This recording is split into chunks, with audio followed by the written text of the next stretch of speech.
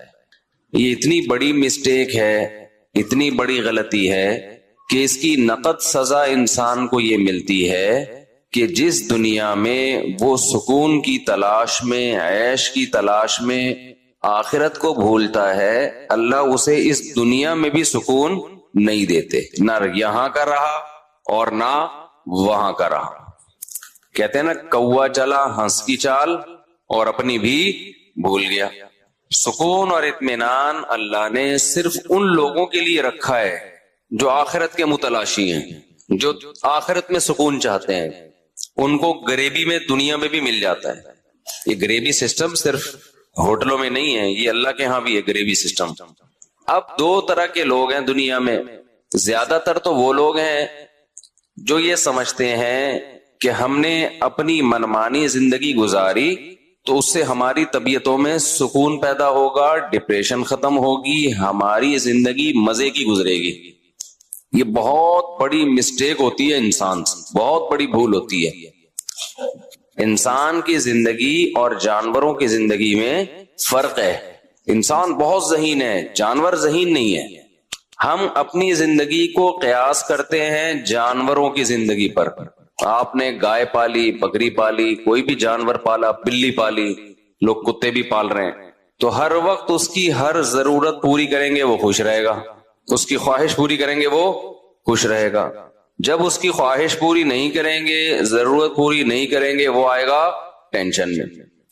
یہاں سے انسان یہ سمجھتا ہے کہ چونکہ میں نے گھر میں بلی پالی ہے، اسے ٹائم پہ کھانا نہ ملے، اسے یہ نہ ملے، اسے وہ نہ ملے، تو وہ پریشان ہو جاتی ہے۔ تو مجھے بھی ساری چیزیں چاہیے دنیا میں، مجھے بھی کیا چاہیے، اس لیے میں بھی پریشان نہیں ہوں گا جب ساری چیزیں مل جائیں گی۔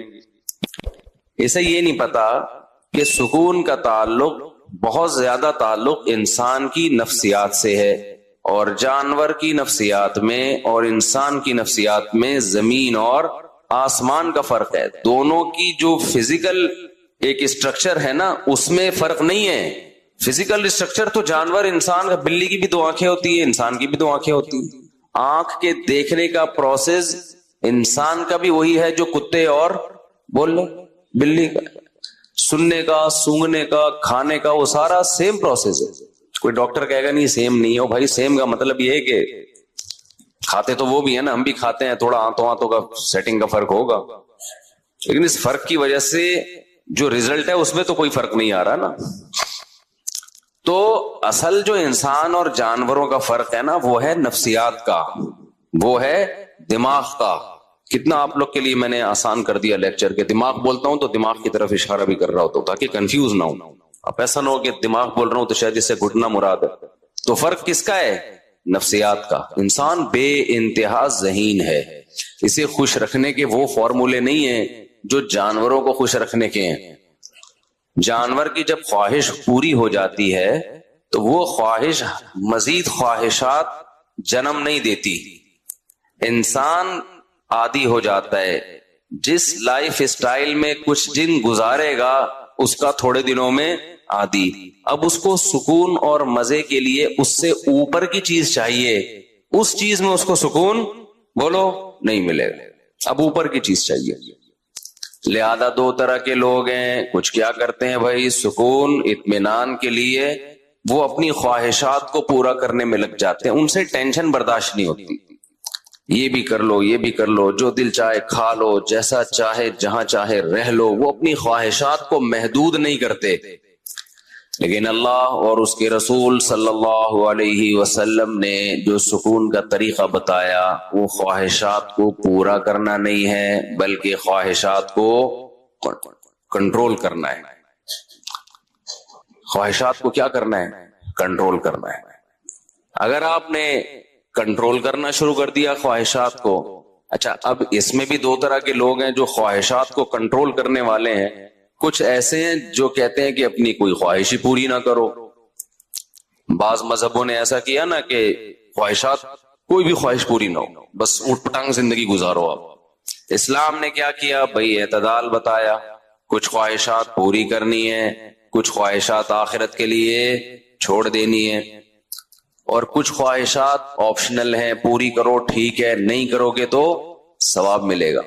آپ کا دل چاہتا ہے میں ہمیشہ کھاتا پیتا رہوں، اللہ کہتے ہیں نہیں، روزے زیادہ سے زیادہ رکھو تو اللہ تعالیٰ خوش ہوگا۔ رمضان کے روزے تو فرض ہیں، اس کے علاوہ بھی اللہ نے کہا کہ جتنے رکھنا چاہو رکھ سکتے ہو۔ تو روزہ کھانے سے خواہش پوری ہوتی ہے یا روزہ رکھنے سے؟ کھانے سے پوری ہوتی ہے نا، لیکن نفس اور انسان کا دل نہیں چاہتا کہ میں روزہ رکھوں۔ آج بہت بڑا مسئلہ یہ ہے کہ ہم میں کوئی شخص اللہ کے لیے قربانی دینے کے لیے تیار نہیں ہے۔ ہم چاہتے ہیں کہ بس مزے کی زندگی گزرتی رہے، ہر وقت کھاؤ پیو موج مستی۔ اس کی وجہ سے ٹینشن ختم ہونے کے بجائے ٹینشن بڑھنا شروع ہوتی ہے۔ ایک لذت حاصل کر لی، پھر چاہتا ہے آگے جاؤں، پھر اس سے آگے جاؤں۔ اور کمال کی بات یہ ہے کہ جیسے جیسے لذتوں اور خواہشات کی دلدل میں پھنستا ہے، باڈی ساتھ دینا ختم کرتی رہتی، وہ بڑھاپے کی طرف جا رہی ہوتی ہے۔ وسائل بڑھ رہے ہوتے ہیں، جسم میں ان وسائل سے فائدہ اٹھانے کی صلاحیت بڑھنے کے بجائے کم ہو رہی ہے۔ اکثر میں مثال دیتا ہوں، جب بادام تھے، جب دانت تھے بادام کھانے کے لیے تو بادام کے پیسے نہیں ہوتے، اور جب بادام کے پیسے آتے ہیں بادام کھانے کے لیے تو چبانے کے لیے دانت ساتھ چھوڑ دیتے۔ یہ انسان کی حالت ہے۔ لہذا آہستہ آہستہ پھر وہ کہاں جاتا ہے؟ ڈپریشن کی طرف۔ ہم نے بڑے بڑے غریب لوگ فٹ پاتھوں پہ سونے والے خوش دیکھے ہیں، بڑے بڑے 1000 گز کے بنگلوں میں گدوں پہ سونے والے ٹینشن میں دیکھے ہیں، اب بھی دیکھ رہے ہیں۔ تو یاد رکھیں، یہ جو دین ہے، یہ جو مذہب ہے، صرف ہماری آخرت کی ضرورت نہیں ہے، یہ ہماری دنیا کی بھی ضرورت ہے۔ ابھی کچھ باؤنڈری کھینچ لیں، اپنے آپ کو باؤنڈ کر لیں اس باؤنڈری کے اندر کہ میں اس باؤنڈری کو کراس کرنے کی کوشش نہیں کروں گا، تو اللہ دنیا میں بھی سکون دے گا اور آخرت میں بھی اللہ سکون دے گا۔ اللہ تعالیٰ نے قرآن میں داؤد اور سلیمان علیہ السلام کا بہت زیادہ واقعہ بیان کیا، اسی وجہ سے کہ بے پناہ وسائل تھے داؤد علیہ السلام کے پاس۔ میں حیران ہوتا تھا کہ قرآن نے داؤد علیہ السلام کی عبادت کا بہت تذکرہ کیا ہے، حالانکہ سارے پیغمبر عبادت گزار ہوتے تھے۔ کیا خیال ہے بھائی؟ لیکن زیادہ تر تذکرہ کس کی عبادت کا آ رہا ہے قرآن میں؟ داؤد۔ ذکر بھی ان کا، تلاوت بھی ان کی۔ وجہ اس کی یہ ہے کہ داؤد علیہ السلام کو اللہ نے دولت، حکومت، عزت، شہرت یہ دوسروں سے زیادہ دی تھی۔ عزت تو سارے پیغمبروں کو ملی ہے، قوم کی بات ہو رہی ہے کہ مالی لحاظ سے جو عزت ہوتی ہے۔ ایسے میں انسان اس مال و دولت میں آ کے اللہ کو بھول جاتا ہے۔ قرآن کہتا ہے ہم نے داؤد سے کہا اعملوا آل داؤد شکرا، اے داؤد ہم نے آپ کو یہ وسائل دیے۔ داؤد علیہ السلام کے ہاتھ میں لوہا پگھل جاتا ہے، زرہیں بنا رہے ہیں، جنگی ٹوپیاں بنا رہے ہیں۔ اتنی بڑی حکومت اللہ نے داؤد علیہ السلام کو عطا کی، پرندوں کی بولیاں سکھا دی اور جنگی کمانڈر۔ ان سب باتوں کے باوجود داؤد علیہ السلام کی رات کی نماز کی بھی فضیلت اور داؤد علیہ السلام کے روزے کی بھی فضیلت۔ سب سے بہترین روزہ کس کا روزہ حدیث میں آتا ہے؟ داؤد کا۔ آپ سمجھتے ہیں کہ شاید داؤد علیہ السلام ایسا روزہ رکھتے تھے کہ افطاری کوئی خاص ڈش سے کرتے ہوں گے جس کی وجہ سے ان کے روزے کو سب سے افضل روزہ قرار دیا گیا؟ نا، اللہ کہتے ہیں، حدیث میں آتا ہے، نبی صلی اللہ علیہ وسلم نے فرمایا داؤد علیہ السلام نے پوری زندگی ایسے گزاری، ایک دن روزہ اگلے دن ناغا، پھر ایک دن روزہ اگلے دن ناغا، پھر ایک دن روزہ اگلے دن ناغا، پوری لائف اس طرح گزاری۔ آج کوئی مالدار آدمی یہ تصور کر سکتا ہے؟ بولو کیا ہو گیا بھائی؟ ابے پیسہ کس بات کا جب روزہ ہی رکھنے۔ لوگ کہتے ہیں نا معاذ اللہ، جو بالکل ہی ملحد کہ روزہ وہ رکھے معاذ اللہ جس کے پاس کھانے کو نہ ہو۔ ان کے پاس تو کھانے کو بہت تھا۔ رات کے بھی داؤد علیہ السلام نے 3 حصے کیے ہوئے تھے، اس میں عبادت، اور ایسی عبادت کیا کرتے تھے، ایسی عبادت، ذکر اتنے اخلاص اور اتنے درد کے ساتھ۔ وَالطَّيْرَ مَحْشُورَةً كُلٌّ لَهُ أَوَّابٌ، جب اللہ کو یاد کرتے یا جبال اوبی معہ والطیر، داؤد علیہ السلام کے لا الہ الا اللہ میں اور ہمارے لا الہ الا اللہ میں بہت فرق۔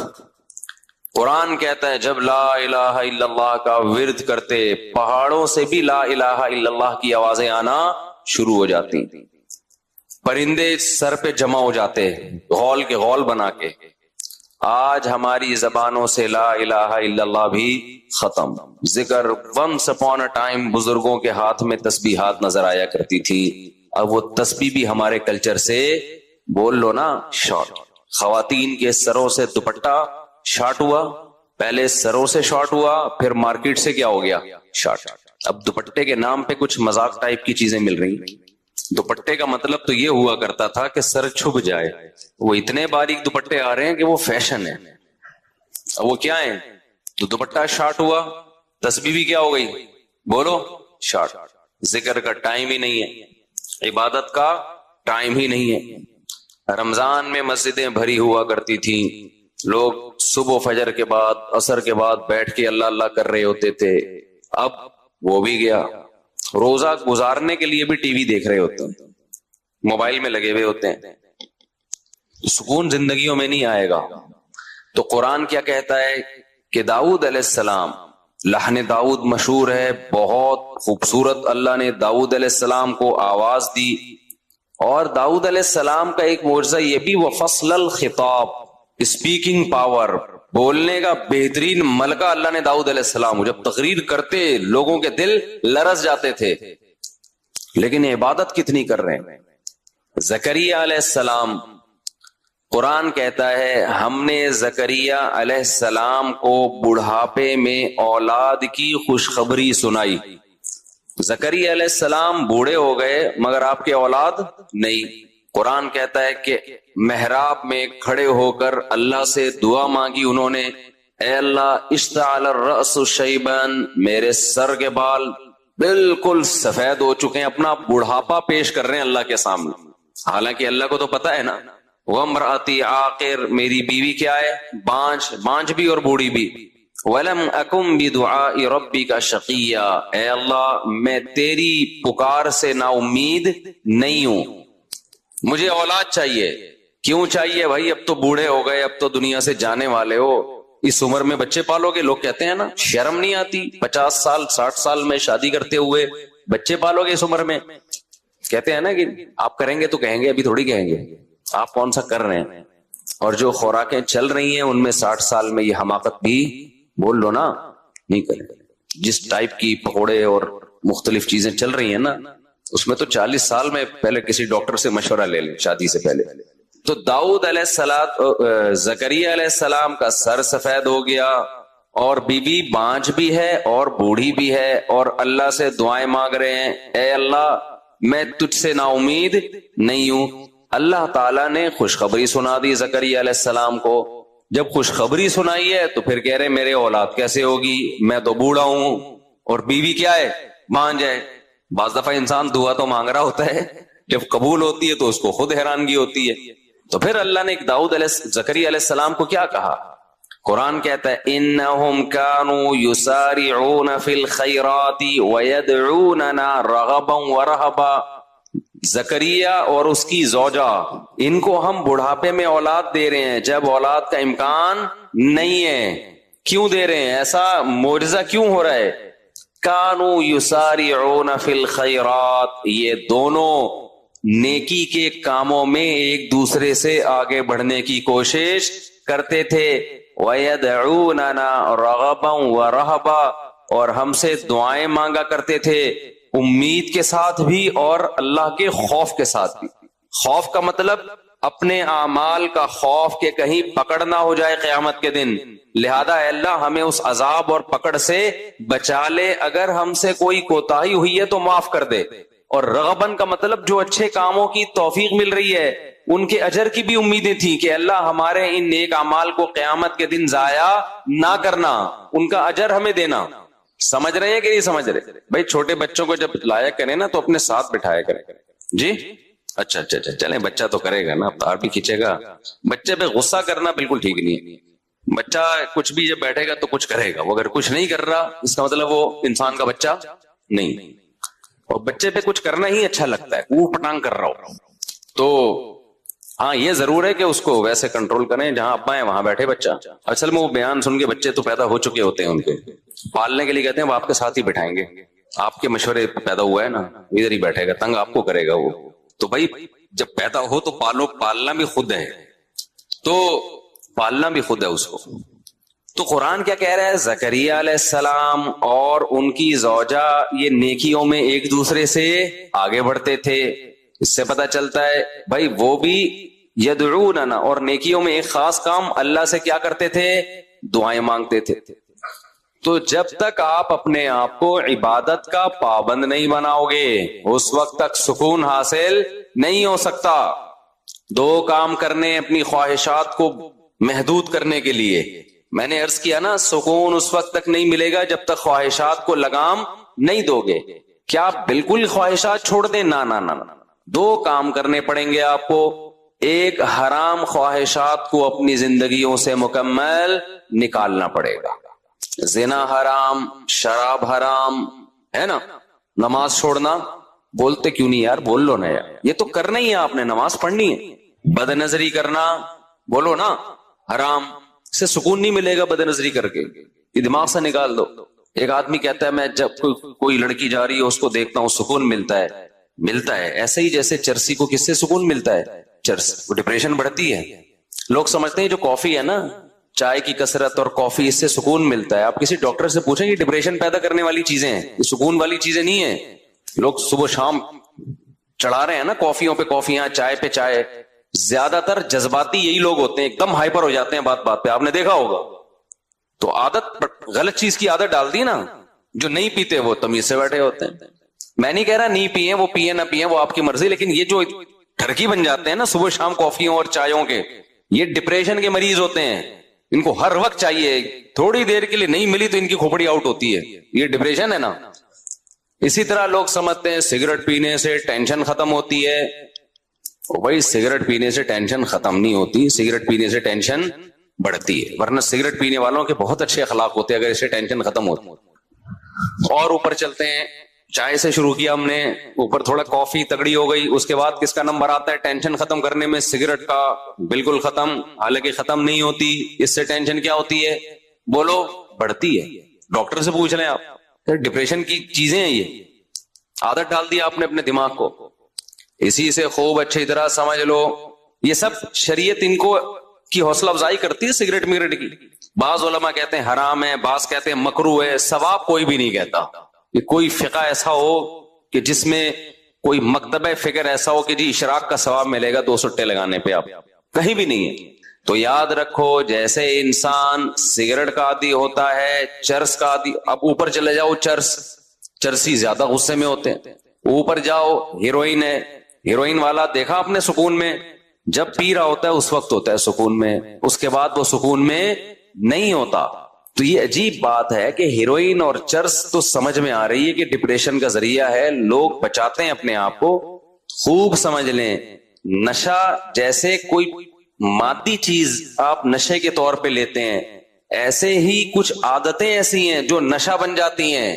تو وہ کام کرنے سے ان کے بھی نشہ ہوتا ہے. تو جیسے نشے والی چیزیں کھانے سے ٹینشن ڈپریشن بڑھتی ہے, ایسے ہی ان عادتوں میں پڑنے سے سکون نہیں ملتا بلکہ ڈپریشن پیدا ہوتی ہے اور بڑھنا شروع ہوتی ہے. جو انٹرنیٹ پہ فحش فلمیں دیکھنے کے عادی ہو گئے, ٹینشن ختم نہیں ہوگی, ٹینشن بڑھے گی. جن کو بد نظری کی عادت پڑ گئی, ٹینشن ختم نہیں ہونے والی, ٹینشن بڑھے گی. جو بدکاری اور زنا کا عادی ہو گیا, ٹینشن ختم نہیں ہونے والی, ٹینشن بڑھے گی. یہ جانور نہیں ہے, یہ انسان ہے. جانور کی صلاحیتیں خواہشات محدود, انسان کی محدود نہیں ہے. انسان ذہین ہے, وہ خود سے خواہشات کو اس کا دماغ جنم دیتا رہتا ہے. ما قضى احد منها لبانته ولن انتهى عرب الا الى عربی. متنبی نے کہا کہ انسان جب بھی اس کی ایک خواہش پوری ہوئی ہے, وہ ایک خواہش پوری ہونے کے بعد ہزاروں انڈے بچے دے کے جاتی ہے. آپ سمجھتے ہیں کہ یہیں بریکیں لگ جائیں گی, نہ وہ اس سے آگے کا سوچنا شروع کرتا ہے. شراب پینے والوں کو آپ نے دیکھا ہے, نارمل بہت ایک دم بہترین لائف گزر رہی ہے ان کی. وہ زیادہ ڈپریشن کے مریض ہوتے ہیں. جو نہیں پیتے وہ آرام سے بیٹھے ہوتے ہیں. تو اسی طرح خوب اچھی طرح سمجھ لیں کہ نفسیاتی طور پر انسان جن برائیوں کا عادی ہوتا ہے وہ برائیاں بھی ٹینشن ختم کرنے کے بجائے ٹینشن کو بڑھاتی. اسی میں ایک موسیقی بھی ہے. موسیقی انسان سنتا ہے بڑا مزہ آتا ہے, کہتا ہے یہ مولویوں نے خام خام موسیقی اور میوزک کو ناجائز کہا ہوا ہے, یار اس سے ٹینشن کیا ہو رہی ہے, ختم, ایسا مزہ آ رہا ہے, تھرکنے کا دل کر رہا ہے میرے بھائی. کب تک تھرکے گا, کب تک ہلے گا؟ تھوڑی دیر میں اس کا مزہ کیا ہونے والا ہے, ختم. اب پھر اس سے اوپر کی چیز چاہیے تجھے. ابھی تو لوگ بتاتے ہیں گانا 3 دفعہ سن لیا اب مزہ نہیں آ رہا, دوسرا لگا گانا. بسوں میں ہم جاتے تھے نا, ڈرائیور سے کہتے تھے بھائی یہ والا ہی لگا رہا ہے, کوئی اور لگا نا. پھر کوئی اور لگایا, پھر کوئی اور لگایا, اس کے بعد دماغ کیا ہو گیا, عادی. اب اس کو ٹینشن ختم کرنے کے لیے پھر میوزک چاہیے, پھر میوزک چاہیے اس. یہ جو نائٹ کلبوں میں جانے والے, میوزیکل شو میں جانے والے, ان کو ٹھڑک ہو جاتی ہے, نہیں جائیں ان کا دماغ خراب ہونا شروع ہوتا ہے. بھائی اپنے آپ کو روک لیتے یار اس برائی سے, ویسے ہی سکون دے دیتا اللہ تعالیٰ. ایک بات میں بتاؤں, یہ جو دنیا دار لوگ ہیں مولویوں کی لائف بورنگ ہوتی ہے, بورنگ. یہ آپ کو لگتی ہے, ہوتی نہیں ہے. خدا کی قسم جتنی مزے کی زندگی مولانا ٹائپ کے لوگ گزارتے ہیں نا, آپ تصور نہیں کر سکتے. میں ایک چھوٹی سی مثال سے بات سمجھاتا ہوں. وہ کئی دفعہ یہ واقعہ سنایا.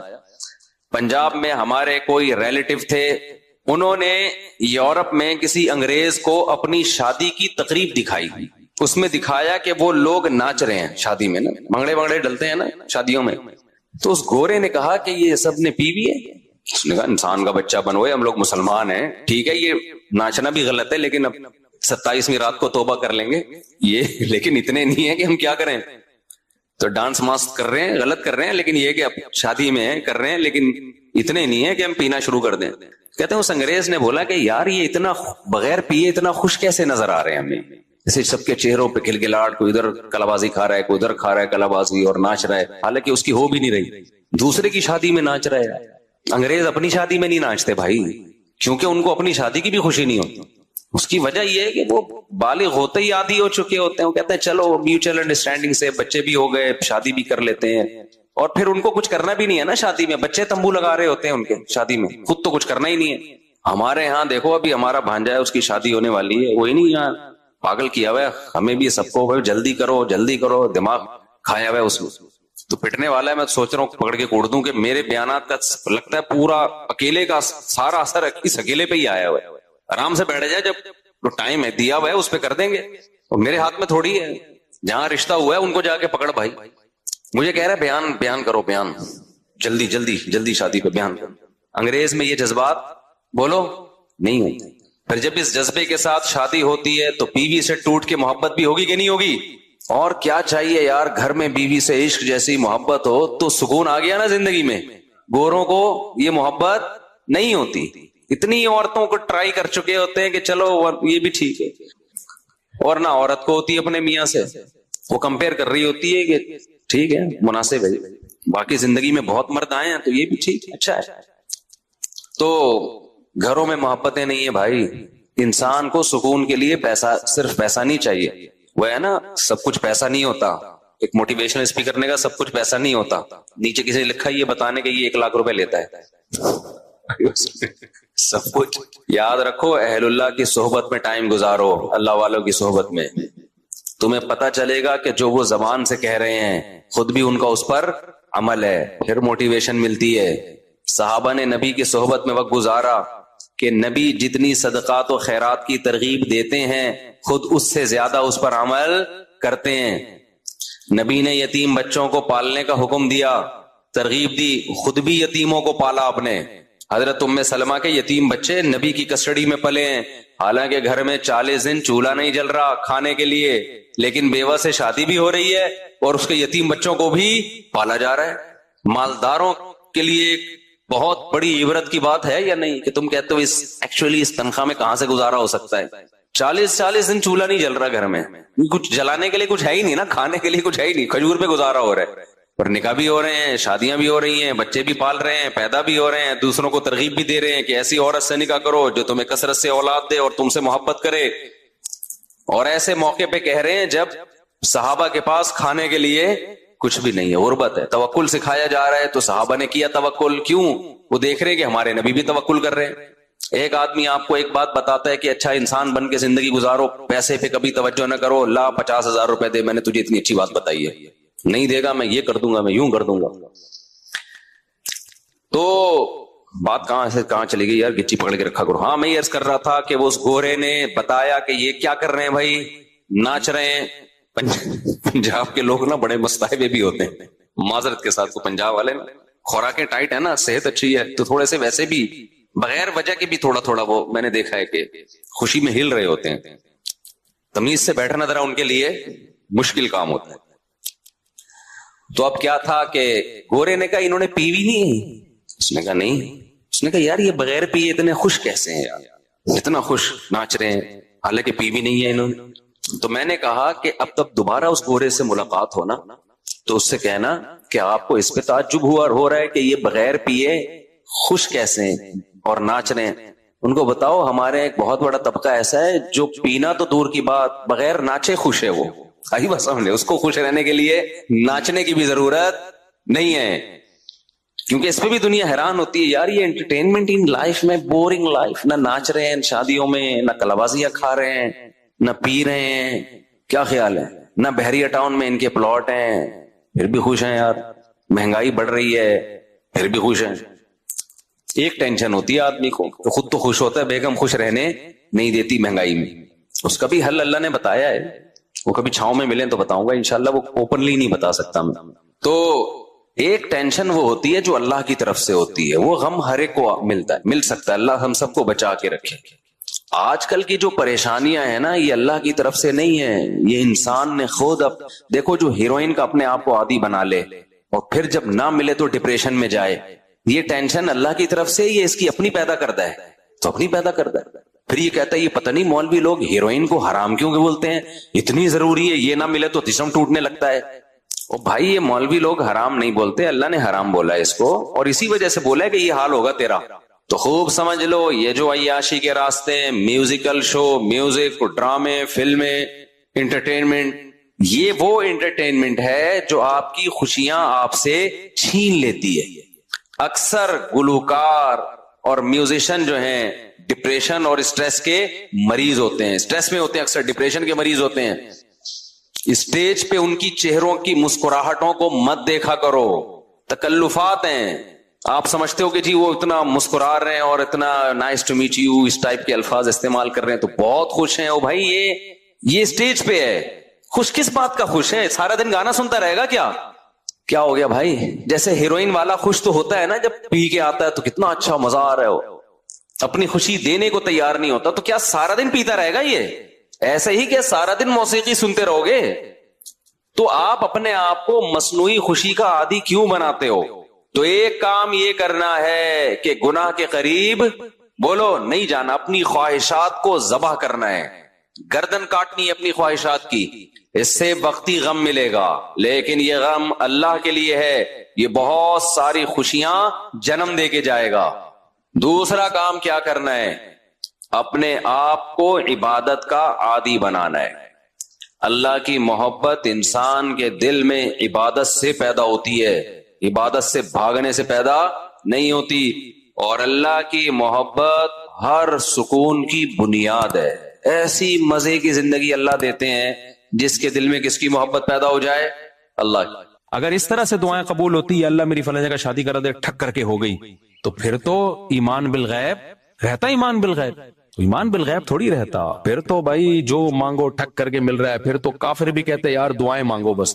تو اللہ نے غیب میں رکھا ہے، تبھی دعائیں وہ لوگ مانگتے ہیں جن کا ایمان بالغیب ہوتا ہے، وہ بہت جاندار دعائیں مانگتے ہیں. جن کا ایمان بالغیب نہیں ہے ان کا ہر عبادت میں دل لگتا ہے، دعا میں ان کا دل نہیں لگتا. ان کو لگتا ہے یار یہ ایسے ہی بس جا رہا، وہ نماز پڑھ لے گا، قرآن پڑھ لے گا، دعا نہیں مانگے گا. تو اللہ تعالیٰ فرماتے ہیں فاستجبنا له، ہم نے ان کی دعا کو قبول کیا. ونصرناه من القوم الذين كذبوا بآياتنا، اور جو لوگ ہماری آیات کا انکار کرتے تھے ہم نے نوح کی ان پر مدد کی. نوح علیہ السلام کمزور تھے، ہم نے ان کی مدد کی۔ آگے اللہ نے سلیمان اور داؤد علیہ السلام کا تذکرہ کیا کہ ہم نے کیسے کیسے ان کو نوازا۔ پھر اللہ نے ایوب علیہ السلام کا ذکر کیا کہ ایوب علیہ السلام کئی سال بیماریوں میں رہے۔ آج بہت سے لوگ کہتے ہیں ہم اتنی بیماریاں، اس کا مطلب خدا ہم سے ناراض ہے۔ نہ میرے بھائی، مالی پریشانیاں، جسمانی پریشانیاں یہ اللہ کے ناراض ہونے کی دلیل نہیں۔ اللہ آزماتا ہے کسی کو دے کے اور کسی سے لے کے۔ تو ایوب علیہ السلام کی زندگی بیماریوں میں اتنے پریشان ہو گئے، اللہ سے دعا مانگی، انی مسنی الضر، اے اللہ مجھے بہت پریشانی پہنچی ہے، وانت ارحم الراحمین، تو سب سے زیادہ رحم کرنے والا ہے۔ اتنے پریشان ہوئے تھے نا ایوب علیہ السلام کہ انسان بیماری میں تھوڑا چڑچڑا بھی ہو جاتا ہے۔ ایوب علیہ السلام کی بیوی نے بہت خدمت کی حضرت ایوب کی۔ ایسا نہیں ہوا کہ ایوب علیہ السلام جب کئی سال بیمار رہے تو ان کی بیگم کورٹ سے خلا لے کے چلی گئی، ایسا نہیں ہوا ہے۔ اور لیتی بھی نا تو اس زمانے میں ملتا نہیں، ٹھیک ہے نا۔ یہ تنسیخ نکاح آج بہت آسان کر دیا ہے۔ تو وفا کی ان کی بیوی نے بہت خدمت کی۔ آج نہ شوہر بیوی کے ساتھ وفا کرتا ہے، جب تک اٹریکٹیو ہے بیگم سے محبت، جہاں کوئی بیچاری کو کچھ مسئلہ ہو گیا جان چھڑانے کی کوشش۔ اور عورت بھی یہی کرتی ہے، جب تک کماؤ پوت کھلا رہا ہے میرا میاں ہے، جہاں بیچارے پر غربت آ گئی، کوئی بیماری آ گئی، ٹھک کر کے خلا۔ ابھی ایک صحافی کا، ایک وکیل کا کلپ آیا ہے، اس نے کہا اس وقت جو طلاقیں ہو رہی ہیں نا، طلاقیں، ان میں 70% طلاقوں میں پہل عورتیں کر رہی ہیں۔ یہ جو بعض اسکالر کہتے ہیں نا مرد جلد بازی میں طلاقیں دیتے ہیں، کم ہے ریشو، عورتوں کا جلد بازی میں خلا لینے کا ریشو زیادہ ہے۔ سرکار نے یہ بھی الزام لگایا تھا نا کہ مرد دھر جب چاہیں طلاقیں دیتے ہیں، حالانکہ ایسا ہوتا نہیں ہے۔ ایسا ہو رہا ہوتا سارے رنڈوے بیٹھے ہوئے ہوتے یہاں پہ۔ طلاقیں بہت ہو رہی ہیں، لیکن برداشت کرنے والے مردوں کا ریشو طلاقیں دینے والے مردوں سے بہت زیادہ ہے، بہت زیادہ ریشو ہے۔ اتنے مرد میں اللہ نے برداشت زیادہ رکھی ہے۔ خواتین کو خلا کا جو یک طرفہ خلا کا اختیار دے دیا نا، اس کے نتیجہ میں نہیں، کوئی مولوی نہیں کہہ رہا، ایک وکیل کہہ رہا ہے، لبرل وکیل ہے، وہ کہہ رہا ہے بھائی جو رجسٹرڈ طلاقیں ہیں ان میں 70% کس کی طرف سے ہیں؟ خواتین، کیونکہ برداشت ختم، ذرا سا مسئلہ ہوا ٹھک کر کے عدالت سے خلا لیا، پتلی گلی سے نکلی تو خاندانی نظام گیا تیل لینے، برباد ہو گیا۔ تو ایوب علیہ السلام کی بیوی نے اس بیماری میں ایوب علیہ السلام کی بہت خدمت کی۔ تھوڑی سی خدمت میں اونچ نیچ ہو گئی، ظاہر انسان بیمار ہوتا ہے غصہ جلدی آتا ہے۔ حضرت ایوب علیہ السلام نے کہا کہ میں ٹھیک ہوا نا تجھے 100 کوڑے ماروں گا، اس سے اور قسم اٹھا لی میں ٹھیک ہوا نا، کہیں اونچ نیچ ہو گئی ہوگی۔ بعد میں حضرت ایوب کو بڑی ندامت ہوئی کہ یہ تو بڑی وفادار بیوی ہے، لیکن قسم بھی اٹھا چکا ہوں، اب قسم بھی تو اللہ کے نام کی ہوتی ہے نا، تو اب قسم بھی اٹھا لی ہے، قسم توڑنا بھی بہت بڑا جرم ہے، اور بیوی کو کوڑے مارنا بھی اچھا، اتنی اچھی بیوی ہے بھائی۔ تو اللہ نے حضرت ایوب علیہ السلام کو ہیلا بتایا، خذ بیدک ضغثا، دیکھو اللہ کی نظر میں ان کی بیوی کا کتنا بڑا مقام تھا۔ یہ تو ایک جزوی واقعہ ہے، اللہ حضرت ایوب کو بتا دیتا، ان کا پرسنل معاملہ ہے۔ کیا ہیلا بتایا کہ ایک جھاڑو لو جس میں 100 تنکے ہوں، ایک ہی دفعہ میں لگا دو، بس قسم کیا ہو جائے گی۔ اور بیوی کو بتا دیں گے بھائی بیگم میں مارنا نہیں چاہتا، لیکن ایک قسم ہے اس کے کفارے سے بچنے کے لیے۔ تو جب پہلے سے بتا کے یہ سب کچھ کیا جائے تو بیگم کو انسلٹ محسوس نہیں ہوتی۔ تو اللہ نے کہا کہ ایک 100 سیخیں لو اور جگا کے ایک ہی دفعہ یوں کر کے لگا دو، 100 لگ جائیں گے نا، بس ختم، کافی ہے اتنا۔ تو یہ تو پرسنل معاملہ تھا نا حضرت ایوب کا، اللہ نے اس کو قرآن کا حصہ بنا دیا۔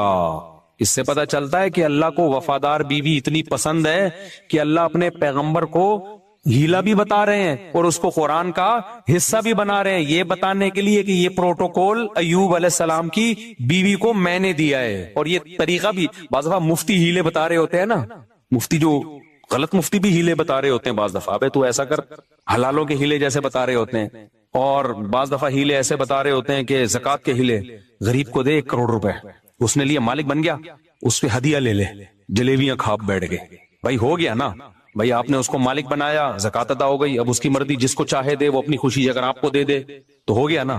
کل ایک بندہ آیا کہہ رہے ہمارے مدرسے کے طلبہ ہیں، زکوٰۃ لیتے ہیں ہم لوگ، طلبہ کو مالک بنا کے پھر ہم مدرسے کی تعمیر میں لگا سکتے ہیں؟ میں نے کہا نہیں لگا سکتے۔ کہہ رہے ہیں جب طلبہ کو مالک بنا دیا، زکوٰۃ تو ادا ہو گئی۔ میں نے کہا تجھے کوئی اتنی بڑی رقم دے اور مالک بنا کے اور پھر واپس لے تو دے کے دکھا واپس، بولے جب میں ہوں تو میں کیوں دوں؟ وہ بچہ کو پتا ہے میں ڈرامے بازی ہو رہی ہے میرے ساتھ، اس کو ہیلا کہتے ہیں نا، یہ ناجائز ہیلا ہے۔ بچے کو پتا ہے ورنہ 1 لاکھ روپے کسی بچے کو دو، وہ کہے گا میں پاگل ہوں، میں مدرسے کی دیوار میں لگاؤں، میرے PCO مثلا میرا ابا غریب میری اماں غریب، تو یہ ناجائز ہیلا ہے۔ تو جیسے بعض 2 نمبر قسم کے مفتی غلط ہیلے بتا رہے ہوتے ہیں، لیکن یہاں ہیلا کون بتا رہا ہے؟ اللہ. کس کو؟ پیغمبر کو. کس کو بچانے کے لیے؟ ان کی بیوی کو بچانے کے لیے. تو جو بھی وفادار ہوگا، میاں ہو یا بیوی، اللہ کو وفاداروں کی قدر ہے. مشکلات میں مارکیٹ سے شارٹ ہونے والوں کی اللہ کو قدر نہیں ہے، کہ جب حالات اچھے تھے تو بہت بہترین میاں، حالات جہاں خراب ہوئے تو مارکیٹ سے ایک دم شارٹ. جج بیٹھا ہوا ہے ٹھپے لگانے کے لیے. جج جیسی کسی کی بیوی جائے نا، جج، اچھا جج کی بیوی کو بھی کوئی اور جج طلاق دے رہا ہے آج کل، پورا سیٹ اپ ہی بڑھ گیا. ہاں جلدی میں بتاتا ہوں، وہ مسئلے بھی ابھی صبر کریں. اچھا میرے بھائی جلدی سے، میں یہ بہت مزے کی آیتیں ہیں یار، یہ مجھے تو بڑا مزہ آتا ہے. آگے اللہ کہتے ہیں دیکھو ہم نے اس مصیبت سے ایوب کو نکالا اس دعا کی برکت سے. تو اس سے پتہ چلتا ہے اللہ دعائیں قبول کرتا ہے. پھر آگے اللہ فرماتے ہیں کہ وَظَنُّونِ إِذْ ذَهَبَ مُغَاضِبًا. اس میں تو بڑا ہی مزہ آتا ہے پڑھنے میں. اللہ کہتے ہیں مچھلی والے کو بھی یاد کرو. مچھلی، اللہ نے یونس علیہ السلام کا نام کیا رکھ دیا؟ مچھلی والا. یہ بھی محبت ہے اللہ کی اپنے پیغمبروں سے. حالانکہ یونس علیہ السلام تو فرار ہو کے گئے تھے اللہ سے پوچھے بغیر، اور مچھلی نے کھا لیا. یہ سب تو بطور سزا کے ہوا ہے کہ اللہ کی نظر میں سب سے زیادہ ویلیو کس کی ہے؟ اللہ کے قانون کی.